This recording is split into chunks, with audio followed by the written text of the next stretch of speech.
Hello. Can I have Let me some just. responses? Because it's very important on a virtual medium to know that all of you are here, you're able to hear me, you're able to understand what I'm saying. So Yeah, let me hear some voices, please. guys, I have requested you to unmute yourself. You can unmute yourself and ask the question. Let be more free flowing and two-way communication. And if you can't communicate over the audio, there's a chat window. You can use it out to put up your questions or your queries so that we can read out and answer. Okay, Akash, can I I hear? hope. Yeah. Can I hear Yeah, few sure. people just to make sure that everything is working for you? Yeah, hi Yatish, you are very much audible and thank you for this event. And we'll be having few more students from IT Kharagpur joining in. So yeah, we hope that everyone actually gets to know the other side of the topic, the crypto thing that's booming like anything right now, uh, especially thanks to Elon Musk. But yeah, uh, getting to know about this topic, hope it's going to be exciting. Yeah.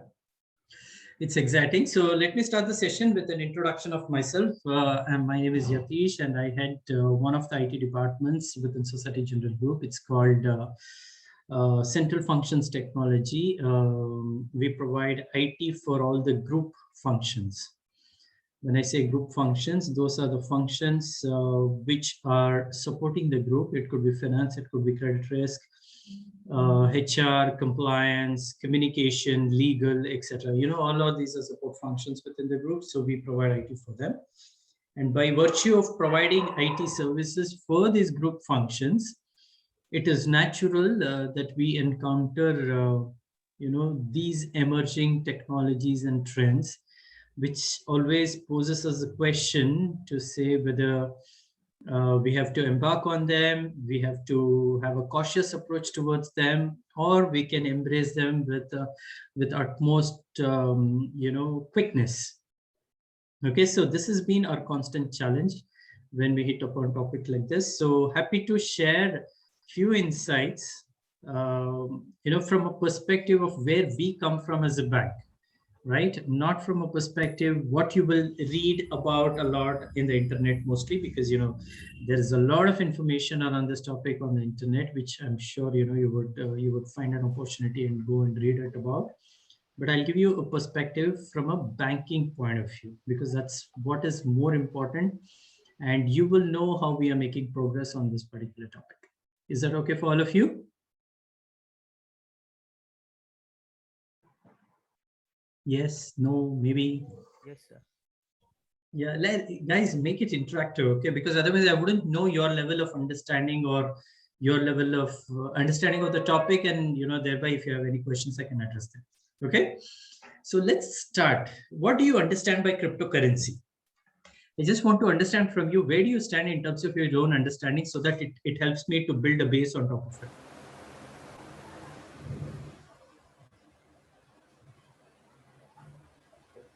I feel that cryptocurrency is like a digital currency that people can use to buy and sell things. Yeah, similar to normal. I feel using a blockchain technology. This is one thing new in this. Okay, good. Okay, so what is blockchain technology? It is on a decentralized network. Sorry? It is on a decentralized network. Yeah, it is on a decentralized network. It is like a continuous chain which can't be manipulated unless we manipulate that chain. Okay. Like the hash of the previous. It is a currency that uses cryptography. Yeah. That's it. Okay. Okay, that's good. So a lot of you guys have a good understanding, at least the basic understanding of where we are coming from when we speak about cryptocurrency. Cryptocurrency, it's got, a bit of a history here. It's got nearly about a decade, a little more than a decade of history, right? And, when it came in, a lot of people had written it off to say it will not work. But over the years, I think 2011 to 2015 is where we saw a lot of activity happening, or a lot of curiosity around cryptocurrency and the Bitcoins. And as of today, I think, there are quite a lot of transactions. Oh, okay. So when we looked at cryptocurrency and Bitcoins in specific, nearly 21 million of Bitcoins that needs to be mined. You're aware, right? I think it's still another 100 years or so. And we have mined till now some 18 million of Bitcoins. And we will speak about what it all means in a while and how it is relevant for us as a bank, right? And more and more, we see a lot of acceptability that is coming in for this kind of cryptocurrency. Would you guys know which is the country which has made Bitcoins as a legal tender? Legal tender as in which is acceptable legally?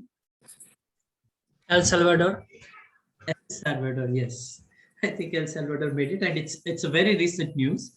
I think it's about 3 weeks old news that El Salvador has made it as a legal tender, which means it demonstrates the acceptability of cryptocurrency in the world, right? Because a lot of times, cryptocurrency was usually traded in private exchanges, and more when we have acceptability, there will be formal way of exchanging. And even in India, we have started to see Binance is one place where it's like a marketplace where you're able to exchange and you see the price of the crypto.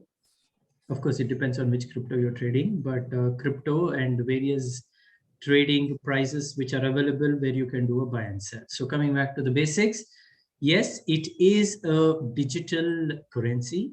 It is a decentralized currency, which is on a network, and which is on a network, and this is called on the blockchain. Okay, that's for the fundamentals.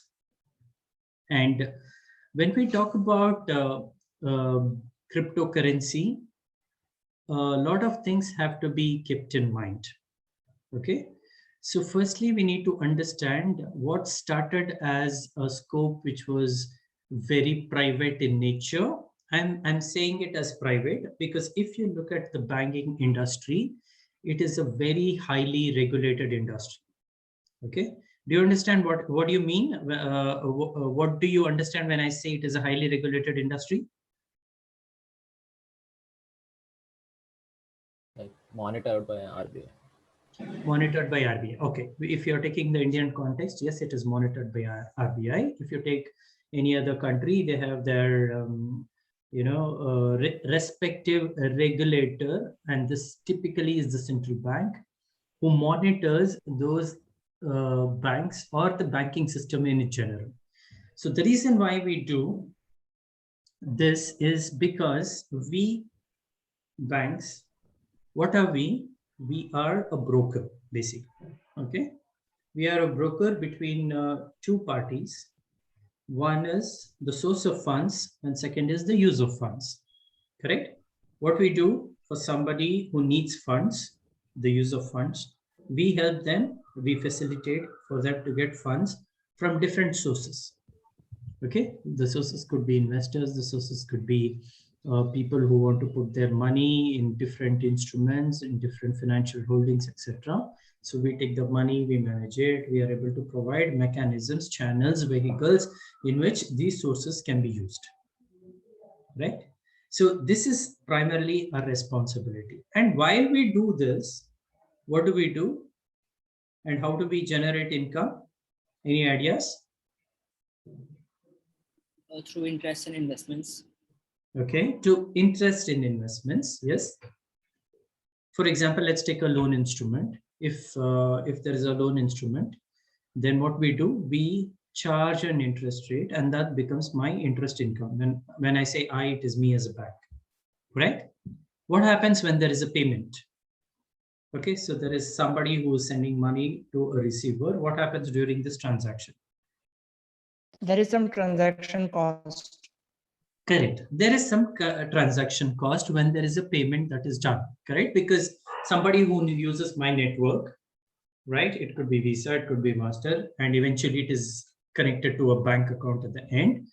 So there is a transaction cost that we live at. So we make money in here, right? What happens in, say, securities? Do you understand securities? The stock markets. What happens here? How do I make a money as a bank?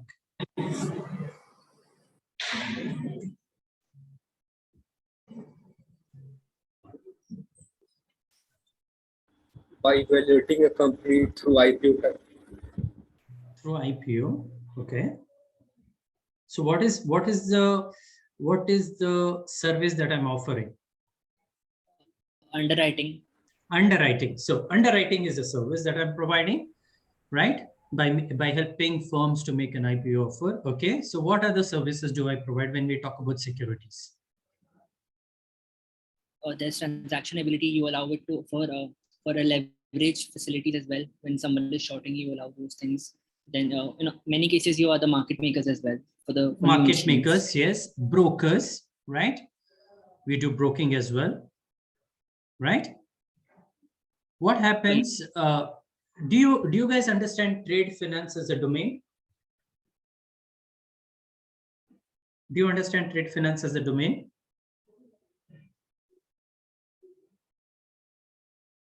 Yes, no, maybe.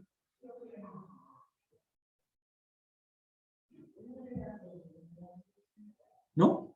No. Okay. So what is trade finance? It is nothing but banking for large enterprises. Let me put it that way. Okay, just to make it very simple for you. What does banking for the large enterprises mean? For example, if you're a shipping corporation, right? You could act as a correspondent bank for that shipping corporation. So what do I do for that company, for that shipping company? What does a shipping company do? It ships products, right? So there is a buyer, there is a seller. The buyer could be in India, the seller could be in Morocco, for example, right? So the buyer will have its own bank, the seller will have its own bank. These are called the correspondent banks who needs to talk to each other. And there is a whole set of process happens when a supplier is shipping a product, maybe a sugar, right? If somebody is shipping 20 kgs of sugar, say between India to Morocco, right? To a receiver in Morocco, the shipper is in India. Both have their banks, which are the correspondent banks. Then there is a whole lot of process when it passes through a shipping company. Correct?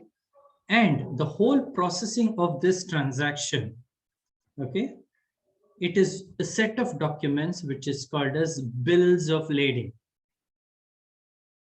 And it's a very complicated process, okay? Because, you know, the list of goods needs to be checked. You know, the banker will get involved to verify the list of goods, certify that it has been shipped. And similarly, on the other side, the correspondent will say, yes, we have received the goods, right? And then the money transaction happens.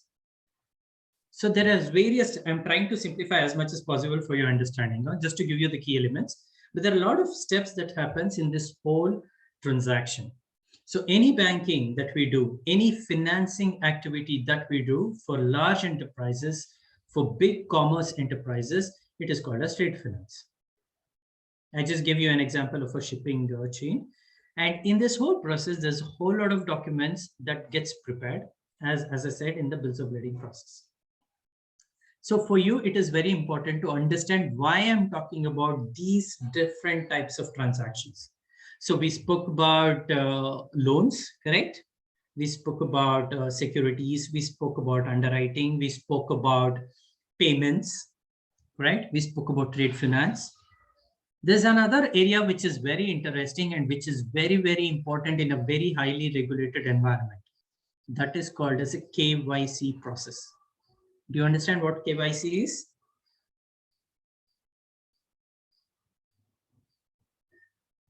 Yes, no, maybe. Know your customer for the information of the people. Yeah, what would Authentication. Authentication of customer. Authentication of customer. What does authentication of a customer mean, Gaurav? Basically that it's a genuine person, so that no fake accounts exist. It's a process of verification. It's a process of verification. Yes, you're right. It's a process of knowing who your customers are. Okay, so when we look at a compliance point of view, okay, we as a bank has got a compliance function. Okay, and this compliance function has a very big role to play in this whole KYC process. What do we do in this compliance function? We check the authenticity of a customer, right? That's the first aspect that we said. As you rightly said, Gaurav, we check, if the customer is existing or it's not a fake company. It's not a company which does not have a, the existing legal recognition as an entity, right? So this is what we check. The customer could be either an individual customer, or it could be an enterprise, or it could be an entity. When I say entity, in a particular region, it could be a conglomerate. For example, it could be a large corporation which has got a lot of offices within a particular region. So that could act as a customer. So customer has got these definitions. So when we do a compliance activity, what do? We check firstly whether the customer exists. It is not a shell company. It is not a fake company. Second, what do we check? We as a banker, what do you think we will check? The credit history. The credit history. Okay, so you're speaking about credit history because we are talking about a line of credit if we need to provide to that customer, correct? So we have to check the credit worthiness of the customer, whether the customer will be able to repay the loans, corporate or private loans, the retail loans that the person is taking with us, and then we check the credit worthiness, right? So this is something that we will check. So the background of the customer. What are the other aspects do you think we will check?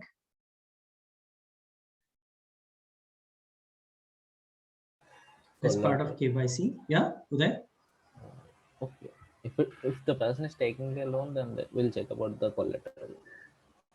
Collaterals. That all comes under the credit risk part of it, right? What is the element of risk that I'm taking by offering a line of credit for this particular customer? All falls under credit risk. Yes. Correct? So what are the things we check? Would you know? If they are in some legal troubles or not, because it could impact us as well. Precisely, yeah. We are checking if the customer has got any litigation, etc. If the customer has got any history of having dealings with tax havens, we will check if the customer is politically exposed, right? Because there could be a lot of implications when a person is exposed politically. You agree with this statement? Oh, yes, sir. Yeah. So these are the aspects that we check when we talk about compliance. And when we do the compliance activity, we collect a lot of information about this customer. For example, let's take an example of say General Electric in the US. So when General Electric would want to bank with us, so we will explore where General Electric has got operations in, which are the regions, which countries, what is the kind of what is the type of industrial activity they do, or their business activity that they do, and what is the offer that we can provide as a banking activity with them. What is the credit worthiness of General Electric, right? And we will also go through all their financial statements. It could be their balance sheet, P&L accounts, their cash flow statements. We will do all that. We will also check, their past history of transactions. We will check their PEP, the politically exposed person. That's what we call it as PEP. We will check their antecedents. We will check their current associations with political. We do all of this and we create something called, and there are various mechanisms that we have, various rules that are put, various thresholds that are put to say, okay, this is how we identify whether our customer is a risky customer or not. This entire process is called a KYC process. Okay. The process of exploring the customer or knowing the customer much more in detail, so that when you do a banking activity, it adheres to certain principles. It should be integrity, it should be trustworthy, and then it conforms to all the regulatory norms of that particular region should be adhered to. These are the things that we check as part of this KYC, and it is a very intensive process. When we talk about banks, especially the big banks like us, which has got nearly 160-year-old history, the various activities we do. Okay, we do retail activity, which means we provide retail loans, retail banking activities, etc. Then we do investment banking activity, which means like the way you guys mentioned about underwriting services, brokerage services, helping our customers trade in different financial instruments. This is the investment banking activity. And then we also do private banking activity, which means for high net worth individuals, we offer our services. For example, if any one of you is a HNI and you want to buy a yacht on the shore of on the seas of Bombay, okay, we will help you to buy a yacht. Okay, so we provide banking activities in all of these different domains. So what happens when we do a KYC process is, for example, if I'm working in an investment banking department and I am a front office salesperson, right? And I am meeting General Electric, because General Electric want to invest in some government bonds or in some coupon bonds, and he wants to work with us, and I'm helping him as a broker. What do? I will do a KYC as per the norms that I would want in my investment banking division, correct? Suppose the same company, and there is another desk. Now let's talk about trade finance desk. And if trade finance desk would want to work with General Electric, because General Electric wants to ship their cars and their vehicles and their automobiles to, say, Hong Kong, and I'm going and working with them as a trade finance front desk guy, what will I do? I will do a KYC as per what is required for trade finance as an activity. Are you with me till now?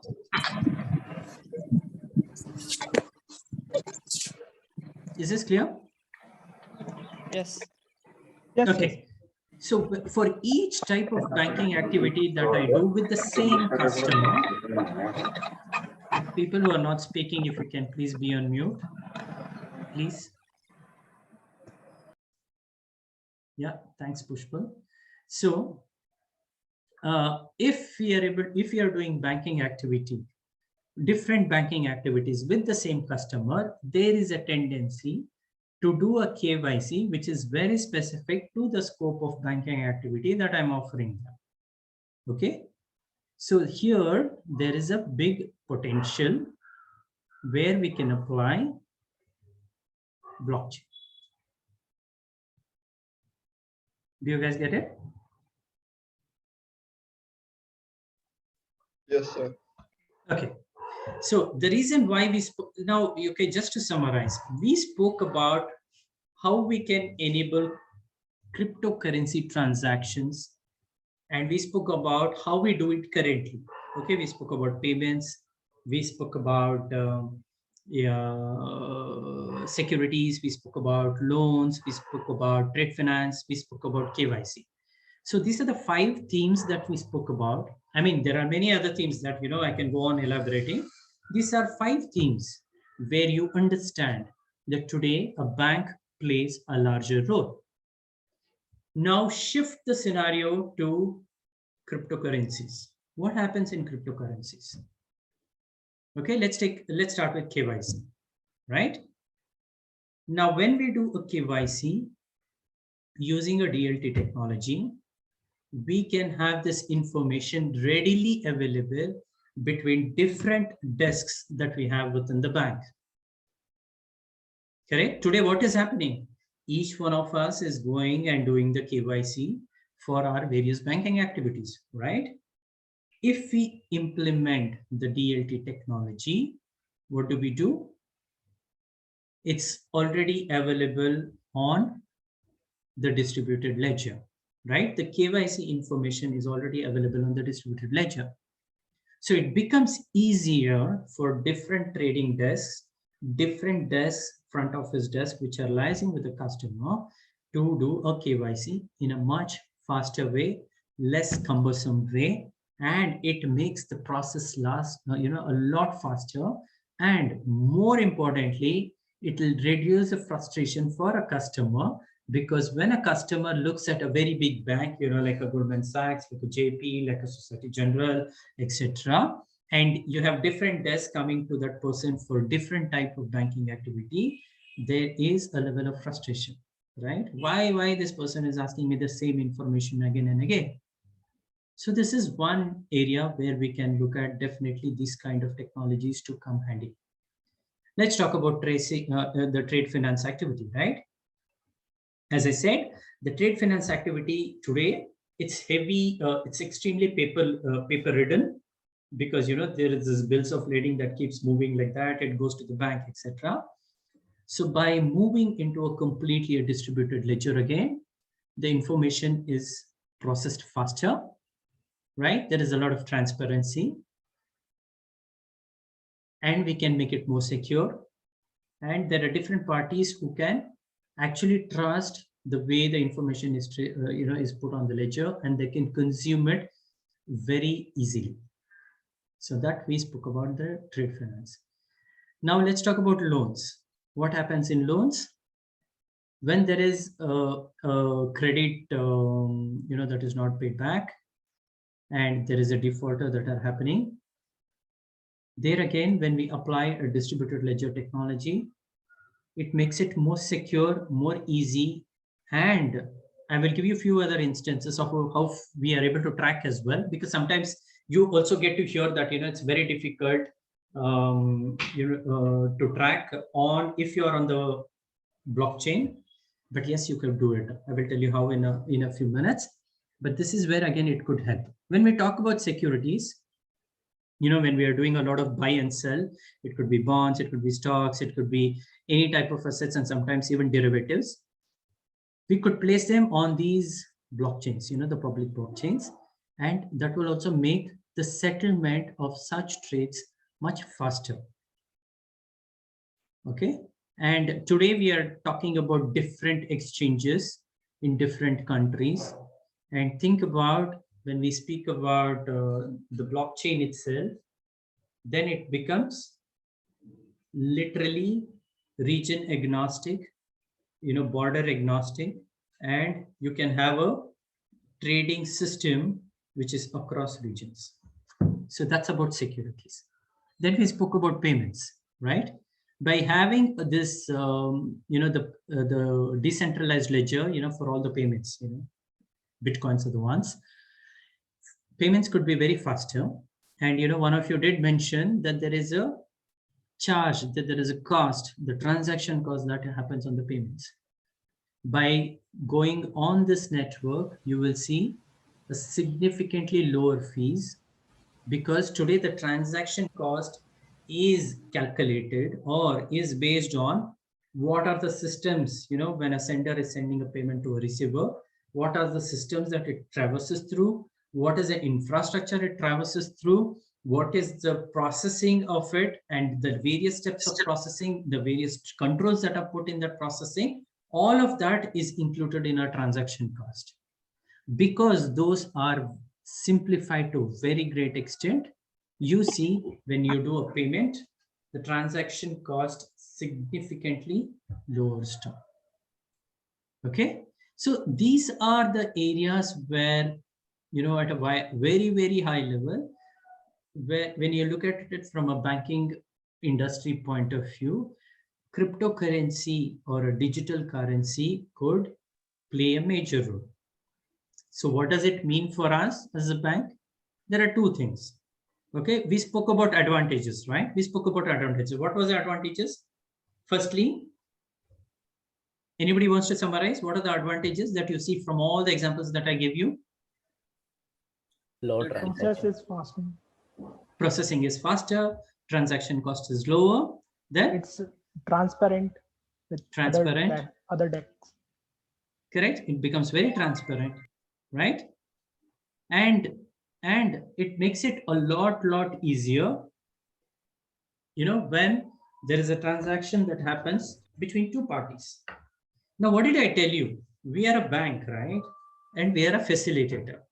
We are a facilitator between source of funds and the use of funds. So what will happen to me? in this whole transaction? Because I was the one who was putting the transaction cost, right? I was the one who's making money by doing the transaction cost. What will happen to the banks? They get the commission. This is the commission. Sorry? Commission fee for the transaction. Yeah, commission. Earlier, see, the point that I'm driving to is earlier, okay, when a customer is coming to me for a loan and picking up interest. Okay, so I will pick up interest as my income. I will pick up transaction fees as an income, correct? I was making money as a bank. Now, once it goes onto the chain, the blockchain, what will happen to my transaction cost? It will decrease, correct? Yeah. So the overall, if you see the cost of the transaction overall, it is coming down because the intermediary, I am the intermediary. The intermediary's role is curtailed. You get the point? Yeah. Yes, sir. Because our role is curtailed, there is a question of how and what role I will play when cryptocurrency becomes more and more accepted in the industry, more and more accepted with the people. Correct? There is a question on my existence. Yes, no, maybe. Yes, sure. Yes. Yes, sir. Because when we talk about cryptocurrencies, the transactions are between peers. It's a peer-to-peer transaction, correct? And secondly, as of today, we don't have anybody to regulate it. Right? But if you take me as a bank, I am extremely regulated. I'm regulated by RBI in India. I'm regulated by ECB in the European region. Right? I'm regulated. If you look at cryptocurrencies, we are moving into a system which is not regulated. I'm trying to bring about those few elements so that you understand from the situation that we are in today to what are the situations that we are getting into. Okay, is this clear? Yes. Yeah. Okay, so keeping this in mind, how we bank would evolve to adapt to an industry, adapt to a situation which is moving more and more the cryptocurrency way. So what can we do? Right? That is my first question, which is my existence question. Second question, how do I operate in this environment? Okay, how do I operate in an environment which is extremely decentralized, which is extremely volatile, correct? Why do I say volatile? You just go back and check the rates of a Bitcoin, which was there maybe 10 days ago, and the rate of Bitcoins, which is there today, you will see a vast difference. Okay, it could be almost 1 lakh difference if you're taking Bitcoin as an example, right? So the market of cryptocurrency is extremely volatile. You know, the price variations are extremely high.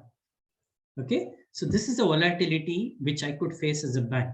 For example, if a customer comes and tells me, can you please be my broker because I want to trade in cryptocurrencies, then I will have to operate in a very highly volatile market. This is my second concern.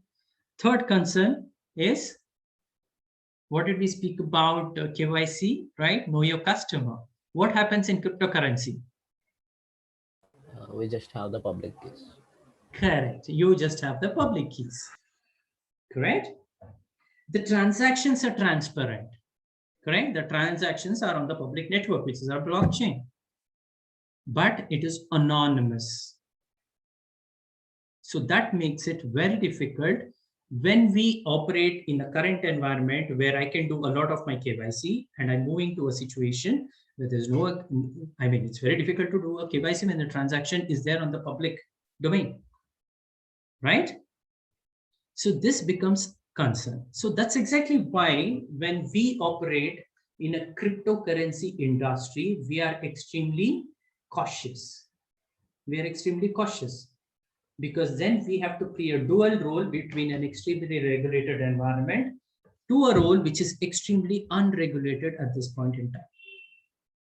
Okay, so what are the prerogatives for us, you know, when we move to this cryptocurrency industry? You know, we have to also adapt, right? We have to adapt as per the changing industry. So what are the things that we need to do? Okay, before getting there, there are two other things that I would like to highlight. One is around the issues around security.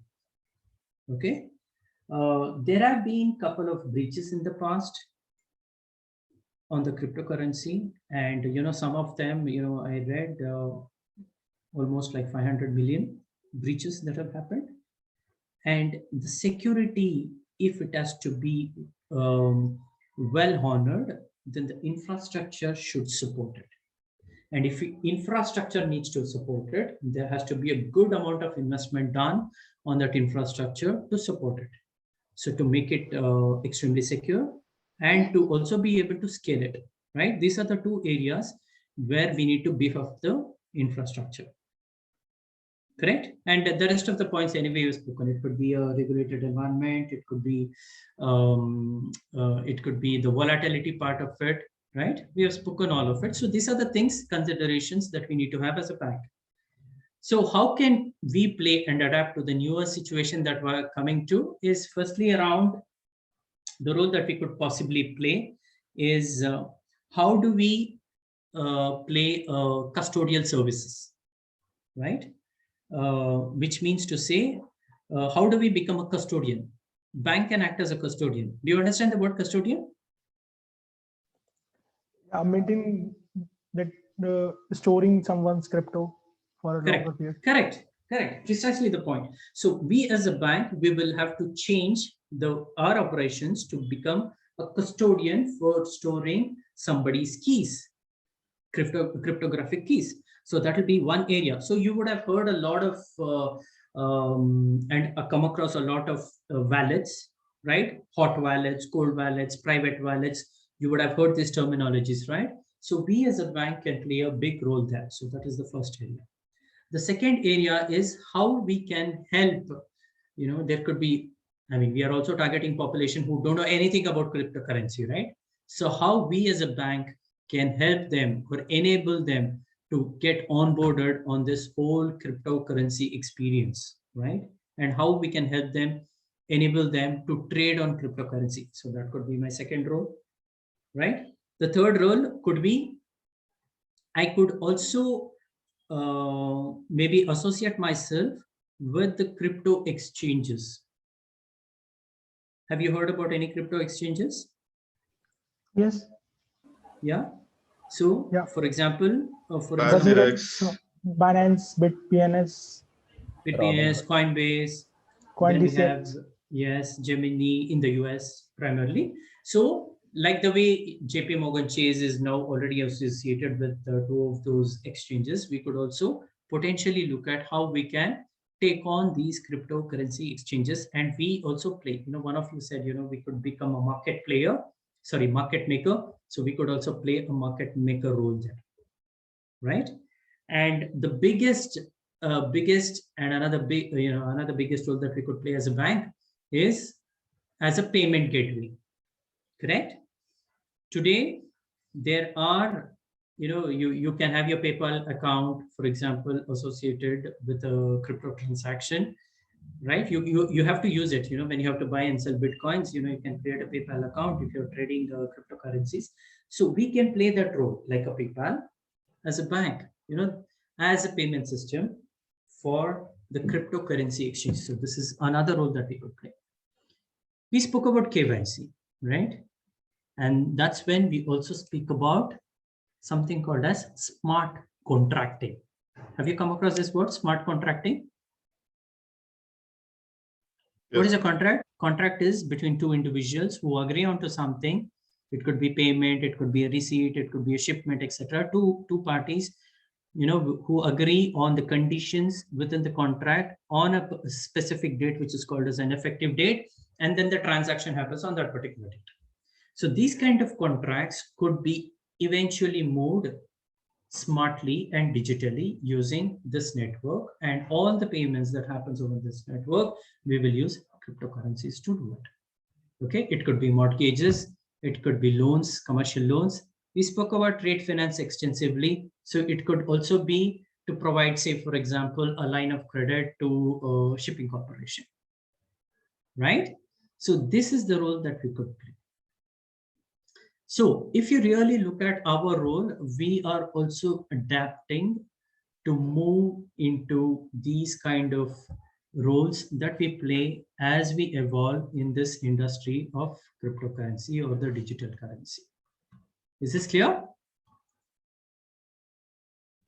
Yes. Yes.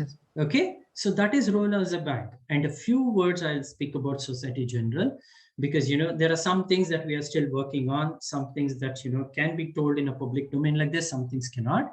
But we as a bank, we are also extensively exploring the application of cryptocurrencies in our banking operations. So as I said, some of the areas I've outlined to you, those are similar areas where we are also working as a bank.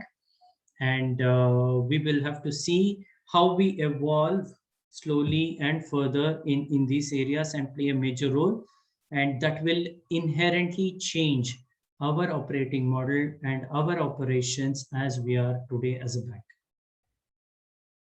Okay, so with that, I will conclude my conversation with you on how cryptocurrency is impacting us as a bank and what are the prerogatives for us.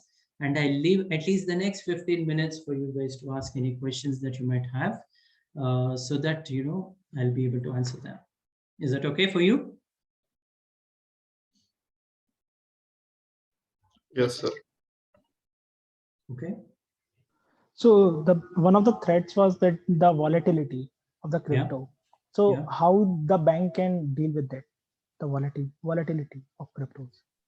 It's still a very, I would say, a difficult proposition for us to play a big role in the volatility, because volatility is something which is defined by the market. It's not by us, right?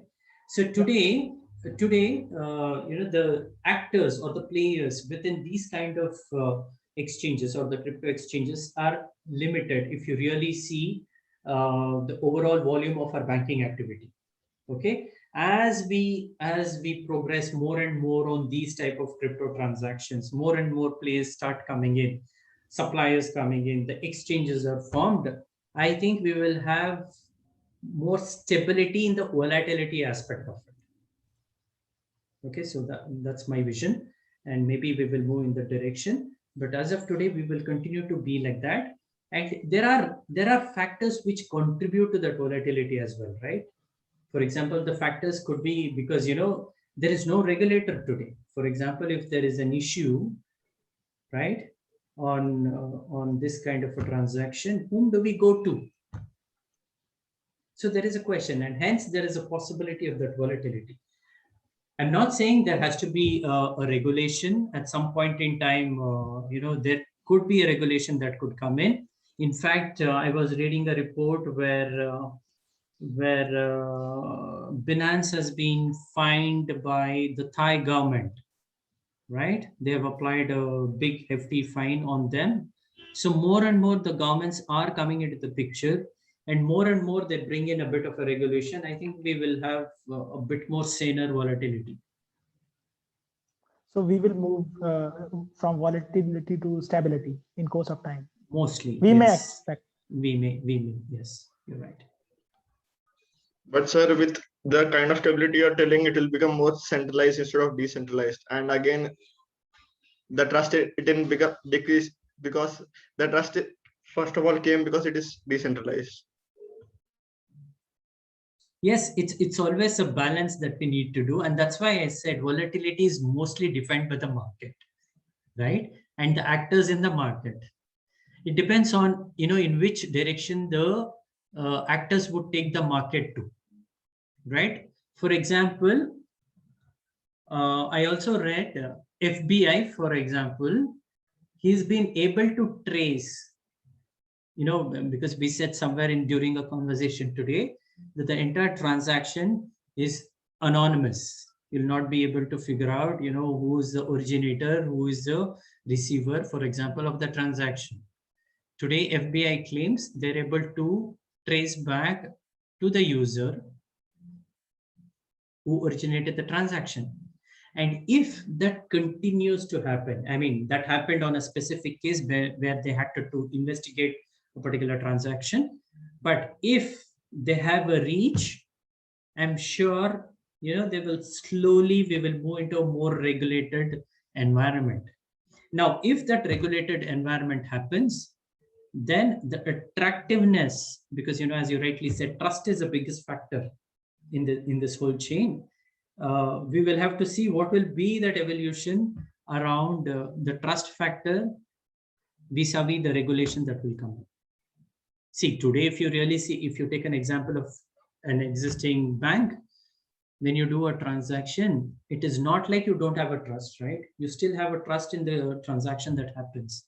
And somewhere when you look at population at large, the regulator plays a big role to ensure that the transaction is honored, correct? So there is a regulation framework that is available. There is a legal framework that is available to ensure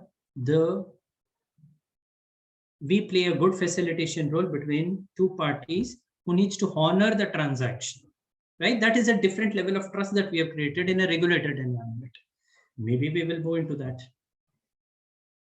But it's a maybe, we'll have to see the evolution of it. Sir, but when this crypto will become centralized, that there will be a group of people who like this to be decentralized, so that there is no third party involved like government, bank, so they can be anonymous and they always miss. They don't want this system to be centralized. So this will be a big drawback if the bank and the government became. I completely agree with you. There are two things that I would like to highlight, when you said centralized. Centralized and regulated could mean different things, right? When I say regulated, maybe there will be a framework which will start to evolve to honor certain things and still maintain openness, still maintain, the agnosticism that we face, across the regions for conducting a crypto transaction. All of this could still play. I'm not saying it will completely move to a regulated environment where, each country's regulation will be very different, right? And hence it becomes a pain point, and it will definitely take the sheen away from being an open barrier kind of transactional system. So with the volatility, does it not create an opportunity for massive forward contracts? So there we could act as a facilitator of that. It does. I think by putting forward contracts, yes. If you really look at it, there are a lot of those derivative instruments that is coming into play, right? So if we are talking about those kind of derivative instruments, we are actually speaking about those kind of contracts which can actually stabilize the volatility. So I completely agree with your statement. Completely agree with your statement. It could. Sir, I had just one more thing. Like, cryptocurrencies has been touted as an alternative to fiat currency. When cryptocurrency becomes the norm, how do you see the current monetary phenomena associated? Like, how could they evolve? Because right now the currency has a lot of value from money supply point of view. So how do you see it evolving in a crypto framework? Okay, so today, if you really look at it, how do we value our money? For example, if you have a currency and it is translated, into a paper, right? It has got an inherent value. Agree? When you talk about cryptocurrency, we do not have an inherent value, right? And that inherent value is today defined by the way it has been traded in a cryptocurrency exchange. How does the money derives that inherent value, right? If you look at our currency, that is defined by a lot of macro and microeconomic factors, correct? Agree? Yes, a purchasing power, WPI, the economics of a country will define the inherent value. Today, we do not have a direct bearing yet on this cryptocurrency to have that inherent value. Right? So do banks usually have like private blockchains, or they interfere with the public? Sorry, they interfere? With the public blockchains, or they have their own private blockchains? Like, No, since the public blockchain can't be changed, right? They're kind yes, of yes. No, today we do not have any private chain, to be clear. But there were discussions at some point in time where we were looking at a consortium of banks to have such a network. Okay, I haven't seen it evolve further, but there are still studies, discussions happening, because earlier a conglomerate of banks did try, and we were also part of those discussions, to see if we can have a blockchain within ourselves, because it will help the banking industry as a whole. But today nothing is operational. Does that answer your question? Yes, sir. Yes. Yeah.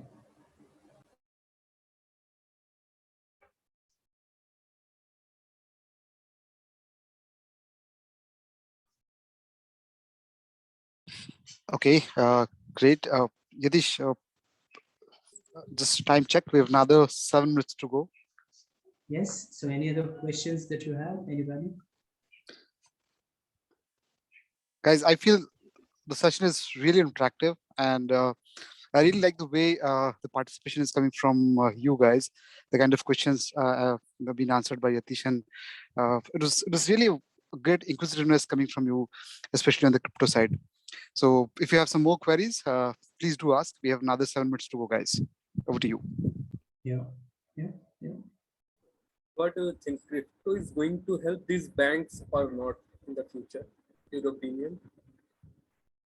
Will they help the banks? Will they help the banks or not? Your opinion? Like you are talking about that you can do many things like a custodian and payment gateway. So you will be better condition in future, or is it now the best because cryptocurrency may not be such useful for these type of banks?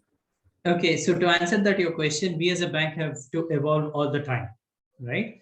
If you really look at it, 10 years ago, internet banking was not a rage at all, right? If you really live today, you do banking on your mobile phone, everything. And the further industry trend, that you see is a lot of telco companies have become payment banks, correct? And there are a lot of digital wallets that have come into them. And you see a lot of retailers like Amazon, having their own payment gateways. So if you really see, the banking industry itself is undergoing a tremendous change in the way we used to operate earlier to the way we are operating today. And the good part is we are able to adapt ourselves till now. And we will continue to adapt, with the evolution around us in terms of technology, in terms of new frameworks, in terms of blockchain that we are speaking today. So we will continue to evolve. And while we do that, we will also find out different avenues of how we can make money at the end of the day, because we are an enterprise, we have to make money. So we will also find a way. And we have started to think about, those kind of solutions where we can make a way, right? Because our primary goal, let's go back to the fundamentals. What is it? We are a facilitator, right? And in this whole process of facilitation, we make money. Clear? Yes, sir. And that's why it's very interesting. Yeah, go ahead, Suman. So yeah, you talked about evolution. So can you comment on the present technology scenario in terms of cryptocurrency, considering data rights and security issues which we are facing presently? Okay, sorry, Suman, in between I lost you. So your question is today, how we as a bank are able to manage the data integrity and the security in the cryptocurrency area. Is that your question? Yeah. Okay, so Today, that's why I said we are taking a very cautious approach, because we are in a very highly regulated environment. Any data breach, we will be squashed. Okay. The reason why I say that is because we are an European bank, right? We are strictly adhere to, we have to strictly adhere to the ECB norms, the European Central Bank norms, and also with the new GDPR regulations that have come in, it's very important to maintain the confidentiality of the data, the user data, maintain data integrity, etc., etc. So for us, any breaches that happen on this chain will cause regulatory implication, will cause damage in terms of our operations, loss to the bank, brand image, etc. There are हजार implications that will happen because of that. Hence, we are taking a very cautious approach.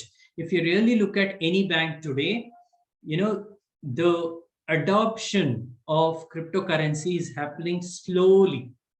Okay. If you compare region wise, the American banks are a bit more adventurous, I would say, because they have gone ahead, they have started to work with crypto exchanges, they're exploring it. But if you look at European banks, I'm saying because we are also part of the European Banking Union. So we also have started to explore, we are still in the exploratory mode. Not that we have put something already in usage, we are still exploring. And we are in a very advanced stage of exploration. And while we do that, we do extensive security aspects testing. We are very cautious about the data integrity, and we have a lot of testing steps that we undertake. Okay, to check the vulnerability, to check, to do the pen test. We do all kinds of tests just to make sure that we do not have any situation of a compromise. So that's where we are in. If you look at all the banks, mostly in Asia and the Middle East, they're still warming up to the new world of cryptocurrency, because, mostly these are the developing economies, and hence, they're trying to warm up to the idea of cryptocurrency. Does that answer your question? Yeah. Thank you, sir.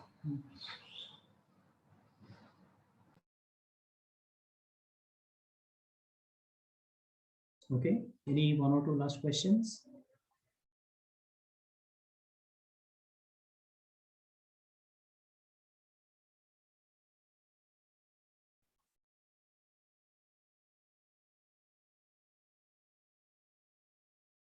Okay, I hope it was useful for you guys to understand a banking perspective. Last question from my side: has anybody in this group started to trade cryptocurrencies? Yes, sir. Yes. Rahul, yes. So would you want to share with all of us what's your experience been? Especially on the volatility part of it. I would like to know. Most like roller coaster. It's highly volatile. It's like mainly dependent on like We will be happy as long as the bubble is expanding, but the bubble eventually bursts.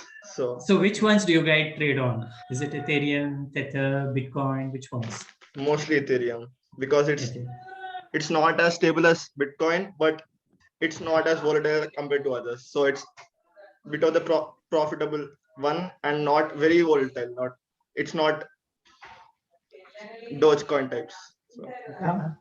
Has anybody tried Dogecoin? Yes, sir. Yes? Yes, sir. Somebody has said yes. Uday, is that you? Yes, sir. Yes, sir. It's okay. I think it's the one to explore is what I personally feel. Each one of you could have your personal analysis, but that's something that could be promising too, is what I feel. Yes, of course, Bitcoin, Ethereum, all of it is pretty established, because if you look at Bitcoin now, it's got the longest history is Bitcoin. Let's be clear on that, right? Okay, any other questions, guys? Great, Yatish. Great. It was really wonderful session, and I was really not imagine that without any PPT you would be able to interact with the so many people and such a enthusiastic way. Thank you so much, Yatish. It was any last comment from your side, guys?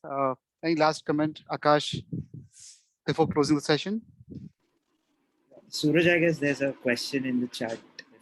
Is it Great. possible that some entirely new instance of crypto will become widely adopted other than BTC, Ethereum? There is a possibility, but you have to really look at the market sentiment, in the cryptocurrency market.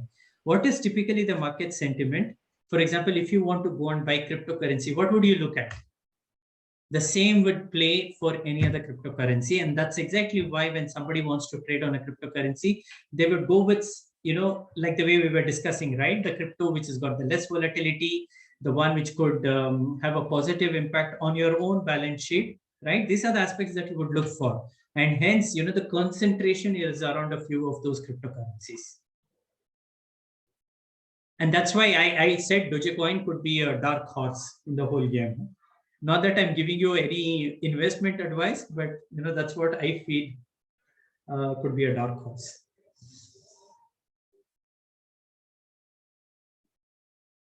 Does it answer your question, Varun?